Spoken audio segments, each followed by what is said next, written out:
Cataract classic రెటినాలకు world class treatment ఇప్పుడు మన బీరంగూడలో అమెరికన్ లేజర్ ఐ హాస్పిటల్స్.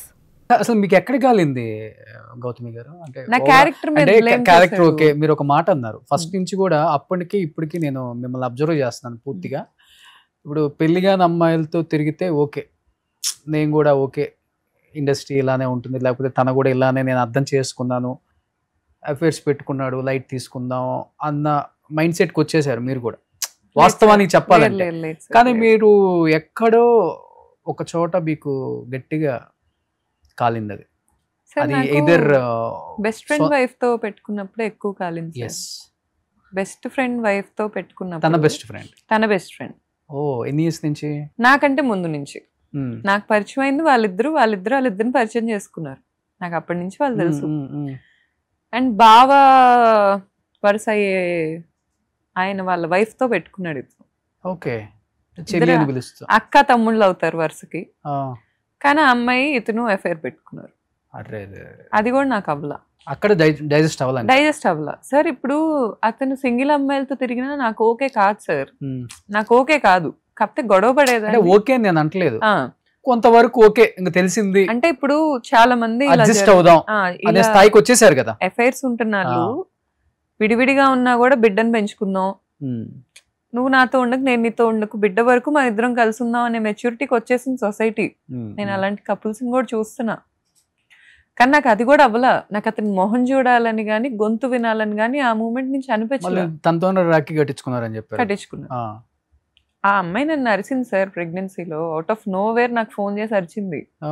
నాకు వీళ్ళ సినిమాలో పేర్లు ఎందుకు కానీ మంచి వ్యక్తే, వాళ్ళ సినిమాలో ఒక క్రూ, ఒక కాస్ట్, వాళ్ళ వైఫ్ నాకు ఫోన్ చేసి ఒకసారి చెప్పింది, అసలు మీరు ఎప్పుడు రారు సెట్కి, ఆ అమ్మాయి వచ్చి స్వీట్లు పంచిద్ది ఏంటి, ఆ అమ్మాయికి ఏం సంబంధం, ఆ అమ్మాయి ఎందుకు అంత ఎక్కువ ఫీల్ అయిపోతుంది, మీరు అడగరా? నాకు ఉన్నాయి చాలండి బాబు, ఇప్పుడు మీ అన్ని నేను ఎక్కడ ఎంక్వైరీ చేయరు, ఉన్నాయి చాలు నాకు. నా బిజినెస్ కూడా అతని పేరు మీద పెట్టి కూర్చున్నా. నేను లిటరల్లీ ఆరిపోయా, ఏం చేయాలో అర్థం కావట్లేదు. ఇప్పుడు ఈ జనవరిలో నావి ఏవైతే ఉన్నాయో అవి నాకు ట్రాన్స్ఫర్ చేశాడు అతను జెన్యూన్గా. ఓకే, అక్కడి వరకు ఆగొచ్చు. అక్కడి నుంచి ఏమైంది, వీళ్ళ ఫాదరు వాళ్ళ ఇల్లీగల్ బిజినెసెస్ సార్. ఇప్పుడు ఇంత జరిగాక ఏదో క్లోజ్ చేసి పాతాళంలో నేను పెట్టలేను. వాళ్ళకున్న బిజినెస్లు ఇల్లీగల్. ఏంటి బిజినెస్? వాళ్ళది పశువుల సంత ఉంటుంది హనుమాన్ జంక్షన్. సో అదొక ఇల్లీగల్ బిజినెస్. అక్కడ చాలా దందా నడిచిద్ది. వాళ్ళ ఆఫీసర్లకు డబ్బులు ఇస్తారు, ఇచ్చి ఒక చైన్ నడుపుతారు. వాళ్ళ ఇంటి ముందు నుంచి లారీలో ఏ పశువులు వెళ్ళినా వాళ్ళకి డబ్బులు కట్టాలి. It's a rule. అక్కడ వాళ్ళు రౌడీజం చేస్తారు. సో వాళ్ళ ఫాదర్ ఏంటంటే బేసిక్గా వాళ్ళ మదర్ని పొద్దున్న లెగిస్తే అందరి ముందు బూతులు తిడతారు. ఆ కల్చర్ నా మీద కూడా రుద్దటానికి ట్రై చేశారు. నేను పడను sir, I'm very clear first నుంచి. అసలు అతనికి నేను పరిచయం అయిన రోజే నేను ఎంత ఇండిపెండెంట్ భావాలు ఉన్న వ్యక్తినో అతనికి. రౌడీజం చేస్తే అక్కడ పొలిటీషియన్ సపోర్ట్ ఉందా వాళ్ళకి? పొలిటీషియన్ సపోర్ట్ లేకుండా ఎలా చేస్తారు సార్? ఏ పొలిటీషియన్ సపోర్ట్ ఉందో నాకు తెలియదు. హనుమాన్ జంక్షన్ లో బాపులపాడు వాళ్ళ ఊరు. సంత నెలకి 40 లక్షల ఇన్కమ్ ఉంటుంది వాళ్ళకి. Illegal business. ఇప్పుడు వీళ్ళకున్న ఏంటి ఇల్లీగల్ బిజినెస్? అదే అర్థం కావట్లేదు. ఇప్పుడు పశువులు లోడ్ వెళ్తే డబ్బు కట్టడం ఏంటి అసలుకి? సార్ నార్మల్ గా అక్కడ లైసెన్స్ ఉందో లేదో కూడా నాకు క్లారిటీ లేదు. జనరల్ గా ఒక సంత నడుపుకోవాలంటే లైసెన్స్ ఉండాలి. ఓకే, వాళ్ళకి లైసెన్స్ ఉందో లేదో నాకు క్లారిటీ లేదు. దాని గురించి మరి అక్కడ ఉన్న పోలీసులే ఎంక్వైరీ చేయాలి. అక్కడ వాళ్ళు ఏం చెప్తారంటే ఈ ఒక లైన్ కి వీళ్ళు డబ్బులు కడతా ఉంటారు చెక్ పోస్ట్ లో.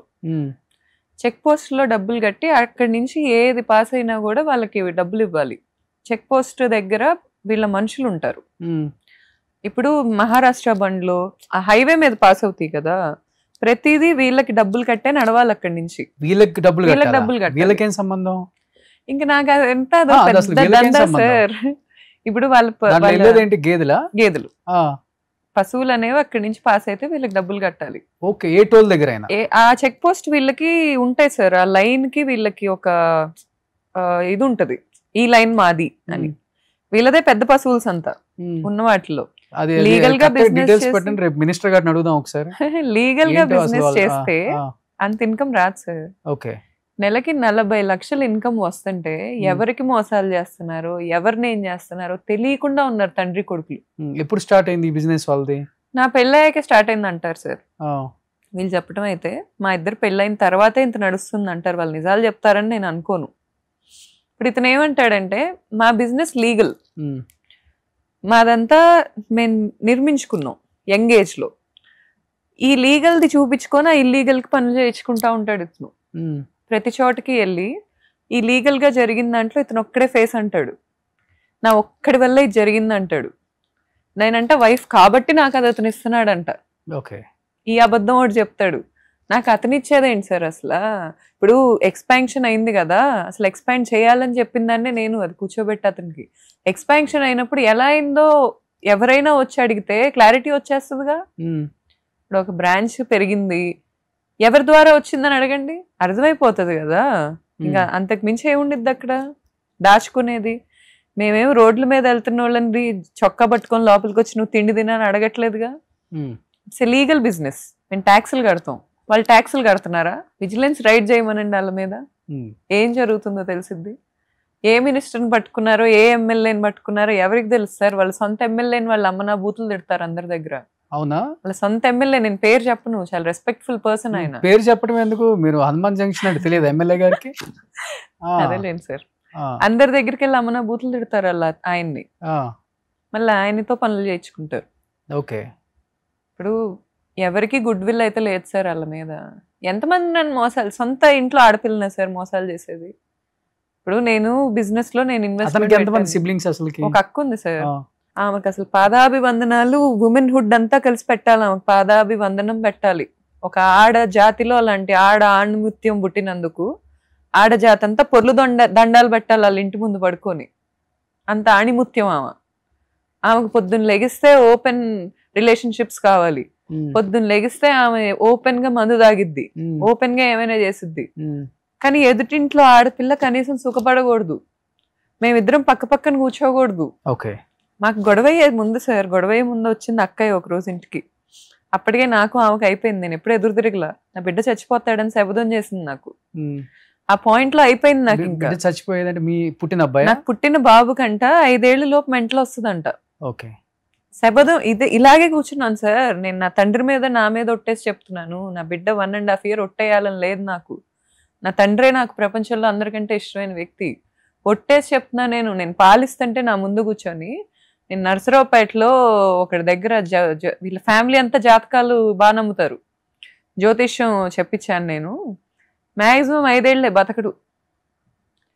తండ్రి కదండి సార్ ఇతను, బిడ్డ మీద ప్రేమ ఉంది, బిడ్డను నేను విడదీయాలనుకుంటున్నా, ఇతనికి చాలా ప్రేమ ఉంది. అసలు ఊరుకుంటారా సార్? ఊరుకుంటారా? ఒక అక్క వచ్చి మ్యాక్సిమం 5 ఏళ్లే బతకడు, ఆటిజం వస్తుందంట, మెంటల్ వస్తుందంట. నా కొడుకు పెద్దయ్యాక ఏం చేయాలి సార్ వీళ్ళని? అసలు ఎంత హెల్దీగా పుట్టాడు తెలుసా నా బిడ్డ. ఒక తల్లి కంటే ఎవరికి తెలుస్తుంది సార్ బిడ్డ ఎంత హెల్దీగా పుట్టాడు? ఫస్ట్ నాకు చూపిస్తే నా భర్తకి ఇవ్వమని చెప్పా నేను. అప్పుడైనా కాస్త బుర్రలో పట్టిన పురుగు ఊడిద్దేమో, మారతాడేమో, నా భర్తని పిలవండి, నా భర్తకి ఇవ్వండి బిడ్డనని చెప్పా ఫస్ట్. వాళ్ళ నాన్న వచ్చాడు ఆ రోజు, మగపిల్లాడు పుట్టాడని తెలిసాక వచ్చాడు. బతకడయ్యా, బతకడు ఒక్కరోజే. ఎవరు? వాళ్ళ నాన్న. ఈ అబ్బాయి ఇంకెంటనే వాడిని తీసుకెళ్ళిపోయి రెయిన్బో హాస్పిటల్కి తీసుకెళ్ళిపోయి, వేరే చోట అయింది డెలివరీ, పట్టుకొని పరిగెత్తుకుంటూ తీసుకెళ్ళిపోయి, నేను 3 గంటలు అయ్యి అక్కడికి నేను క్యాబ్ బుక్ చేసుకొని వెళ్ళా సీ సెక్షన్ అయ్యాక, బిడ్డను లాక్కెళ్ళిపోయారని. నా పర్మిషన్ లేదు, నన్ను అడగలా, నాకు చెప్పలా, బిడ్డను లాక్కుని వెళ్ళిపోయాడు. పుట్టిన తల్లి, నేను ప్రైమరీ గార్డియన్ని సార్, ఎలా లాక్కెళ్ళిపోతారు బిడ్డని? తీసుకెళ్ళిపోతే నేను ఏడ్చింది మీకు వీడియో చూపిస్తాను. ఆ రోజు నా మొహం ఇంతలా ఉబ్బిపోయి, నా బిడ్డకి ఏమైపోయింది, నా బిడ్డ చచ్చిపోతాడు అంటున్నారు నా ముందేళ్ళు. తీసుకెళ్ళిపోతే నా బిడ్డకి ఏమైంది అనుకోవాలి సార్ నేను? 9 నెలలు నేను చూసిన నరకం నాతో పాటు నా బిడ్డ చూశాడు పొట్టలో. నా బిడ్డ నాతో ఉన్నాడు, పుట్టిన క్షణం నుంచి ఇప్పటి వరకు నా బిడ్డ నాతో ఉన్నాడు. నేను ఏడిస్తే ఏడుస్తాడు, నేను బాధగా ఉంటే వచ్చి నన్ను నవ్వించాలనుకుంటాడు. 1.5 years బిడ్డ. వాడిని పట్టుకొని వెళ్ళిపోతే నాకు ఎంత ట్రామటైజ్ అవ్వాలి సార్ నేను అయినా వాడి మీద బాణాలు తీయలేదు ఆ రోజు. ఎక్కడ తీసుకెళ్లారు? రెయిన్బో హాస్పిటల్ పట్టుకెళ్ళిపోయారు. నక్కల్ రోడ్ లో నేను ఉంటే, ఈ ఏలూరు రోడ్ లో రెయిన్బో హాస్పిటల్కి తీసుకెళ్తే, నక్కల్ రోడ్ నుంచి క్యాబ్ బుక్ చేసుకొని వెళ్ళా నేను అక్కడికి. వెళ్ళేసరికి NICUలో ఉన్నాడు నా బిడ్డ. ఒంటికి సెలైన్లు పెట్టేసి, మొత్తం లైట్ల కింద పెట్టేసి, కళ్ళకి ఇలా పెట్టేస్తే అసలు ఒక తల్లి ఎలా తీసుకుంటది సార్? ఇప్పుడు నేను వెళ్ళి డాక్టర్కి చూపించి బేబీ కాదు కదా, ఏం లేదు సార్, హ్యాపీలీ మరి ఏమీ లేదు ఇబ్బంది. నాకు జాండీస్ పుట్టిన అందరికి ఉంటుంది సార్, దట్స్ నార్మల్ థింగ్. మన ఎల్ల ఏం చేస్తారంటే ఎండలో పెడతారు, ఒక 2-3 రోజులు ఎండలో పెట్టడం వల్ల నార్మల్ అవుతుంది బేబీ. మనందరికి అలాగే చేశారు చిన్నప్పుడు. ఇప్పుడు ఏంటంటే టెక్నాలజీ అడ్వాన్స్ అయింది, లైట్లే తెచ్చి కింద పెడుతున్నారు. సరే పెట్టొచ్చు, నేను కాదన్ను. నిజంగా వాడికి ట్రీట్మెంట్ అవసరం అయితే చేయొచ్చు. నాకు చెప్పరా సార్, నేను పరిగెత్తుకుంటా వెనకెళ్ళి చూడాలా నా బిడ్డను ఏం చేస్తున్నారని? నేను సీసెక్షన్ అయితే, సీసెక్షన్ అయిన మదర్స్ని అడగండి మీరు, అక్కడ నించోని ఉంటే నా బిడ్డను నేను అలా చూస్తుంటే నేను ఎలా తీసుకుంటాను సార్? అసలు వాడికి ఏం చేశారో అడిగా. ఆ డాక్టర్ చాలా మంచి వ్యక్తి, అక్కడ ట్రీట్మెంట్ చేసిన డాక్టర్. ఆయనకి ఎవరో చెప్పారు, అమ్మాయి ఇన్ఫ్లుయెన్సర్ సార్, ఇలా 4 lakhs ఫాలోవర్స్ ఉన్నారు అనగానే ఆయన రామ్మ కూర్చొని నేను మాట్లాడతాను, ఏమైందమ్మా, ఎందుకు అలా ఏడుస్తున్నావు, నువ్వు ఏడవకూడదు, నీకు కుట్లు బ్రేక్ అవుతాయి, నాకు చెప్పమ్మా ఎందుకు బాధపడుతున్నావు అంటే, నా బిడ్డకి ఏమైంది, చచ్చిపోతా అని చెప్పి తీసుకొచ్చాడు ఇతను, చచ్చిపోతాడని. ఏం చేస్తున్నారు నా బిడ్డని నాకు చెప్పండి దయచేసి. మేము సెప్సిస్ని ప్రెడిక్ట్ చేసాం. సెప్సిస్ అనే దాన్ని ప్రెడిక్ట్ చేసి మేము మెడికేషన్ ఇస్తున్నాం, యాంటీబయాటిక్స్ ఇస్తున్నాం. సార్ మీరు ఎలా ప్రెడిక్ట్ చేస్తారు? ఇక్కడ ఆస్ట్రాలజీ చెప్తున్నారా? మీరు ఎలా ప్రెడిక్ట్ చేస్తారు? అది చాలా డేంజర్ అమ్మా సెప్సిస్ వస్తే, అందుకే ప్రెడిక్ట్ చేసి ఇవ్వాల్సి వచ్చింది. మేమేమి ఎక్స్ట్రా ట్రీట్మెంట్ ఇవ్వట్లేదు, మీరు బాధపడద్దు. నన్ను అడగాలి కదండి సార్, మీ ప్రైవేట్ ప్రాపర్టీ కాదు కదా, నేను ప్రైమరీ గార్డియన్ని కదా, 3 degrees ఉన్నాయి, నాకు ఎంతో కొంత తెలిసిద్ది కదా, మీరు ఎలా అలా పెట్టేస్తారు, ఎలా అలా చేసేస్తారు? ఆయనకు అర్థమైంది, కొంచెం బేసిక్ నాలెడ్జ్ అయినా నాకు అందులో ఉంది అనేది అర్థమైంది. నేను నా ఫ్రెండ్స్ పెడియాట్రిషియన్స్తో, నియోనాటాలజిస్టులతో ప్యారలల్గా మాట్లాడుతున్నా ఫోన్లో. ఇలా జరుగుతుంది అంటే వాళ్ళు నాకు టైం టు టైం ఏం జరుగుతుందో కనుక్కుంటున్నారు, అప్డేట్ ఇస్తున్నారు. ఒక్క నా భర్తకు తప్ప ప్రపంచంలో అందరికీ ఎంపతి ఉంది నా మీద, అందరికి ఉంది. నేను ఆ రోజు నా స్ట్రగుల్ డాక్టర్ చూడలేక నా పక్కన పడుకోబెట్టాడు బిడ్డను తెచ్చి, నాకు అడ్మిషన్ ఇచ్చి. ఆ తర్వాత వచ్చి వాళ్ళక్క మ్యాక్సిమం 5 ఏళ్లే, ఆడజాత ఆణిముత్యం. నాకు ఒకళ్ళు మెసేజ్ పెట్టారు ఇన్స్టాగ్రామ్లో, నేను ఓపెన్ అయ్యాక, రెయిన్బో విస్తాస్లో ఉంటుంది మీ వదిన, 10 దాకా మగాళ్ళు వస్తుంటారు ఫ్లాట్కి, నన్ను కూడా వాడుకుంది. నా దగ్గర ఉంది ఆ మెసేజ్, నన్ను కూడా వాడుకుంది, నన్ను చాలా ఇబ్బందులు పెట్టింది. అమ్మాయి మీద 2 కేసులు ఉన్నాయి సార్ హైదరాబాద్లో, హిట్ అండ్ రన్ ఒకటి ఉంది, ఇంకొకటి ఎవరినో బిజినెస్ విషయంలో ఏదో చేశారని ముస్లిం పిల్లల్ని కిడ్నాప్ చేసి పట్టుకొచ్చారు వీళ్ళ ఇంటికి. పెద్ద చెన్నకేశవ రెడ్డి ఎలివేషన్ ఉండిద్ది వీళ్ళకి ఇంట్లో. ఆ అమ్మాయితో ఏదో పెట్టుకున్నారని వాళ్ళిద్దరిని విజయవాడ రైల్వే స్టేషన్ నుంచి కిడ్నాప్ చేసి ఇంటికి పట్టుకొచ్చారు.